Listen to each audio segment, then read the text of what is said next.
جب میری company market میں کمپیوٹر لا رہی تھی تو میں نے بہت سے دوستوں اور قریبی لوگوں کو فون کیے اور ان سے پوچھا کہ کیا وہ کمپیوٹر خریدنا چاہتے ہیں، کیونکہ ہم بڑی تعداد میں کمپیوٹر فروخت کرنا چاہتے تھے۔ اسٹاک مارکیٹ میں آج بڑی بڑی کمپنیاں دکھائی دیتی ہیں۔ شروع میں چھوٹی چھوٹی کمپنیاں تھیں۔ کرنل سینڈرز اس وقت دولت بنانے کی طرف راغب ہوا جب 60 سال کی عمر میں وہ کنگال ہو چکا۔ بل گیٹس 30 سال کی عمر میں دنیا کا امیر ترین آدمی بنا تھا۔ کیا کچھ اور فارمولوں کی ضرورت ہے؟ سب سے اہم الفاظ ہیں کرو اور ہو گیا۔ میرا ایک دوست زمین کے ایک ٹکڑے میں دلچسپی رکھتا تھا۔ اس کے پاس پیسہ تھا، وقت نہیں تھا۔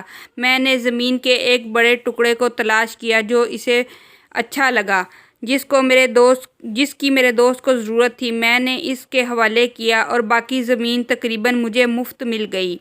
بڑی جگہ لے کر اس کے ٹکڑے کرو۔ عموماً لوگ بڑی جگہ خریدنے کی استطاعت نہیں رکھتے۔ چھوٹی جگہ کو وہ آسانی سے خرید لیتے ہیں اور اس طرح تھوڑی تھوڑی جگہ کے لیے زیادہ قیمت ادا کرتے ہیں۔ جس کی سوچ چھوٹی ہو، انہیں بڑے مواقع نصیب نہیں ہوتے۔ اگر آپ دولت مند بننا چاہتے ہو تو اپنی سوچ کو بڑا کرو اور اونچے اونچے منصوبے بناؤ اور لمبے چوڑے سودے کیا کرو۔ میرے دوستو، میری ویڈیو پسند آئی ہو تو میرے چینل کو سبسکرائب، لائک اور شیئر ضرور کیجیے گا۔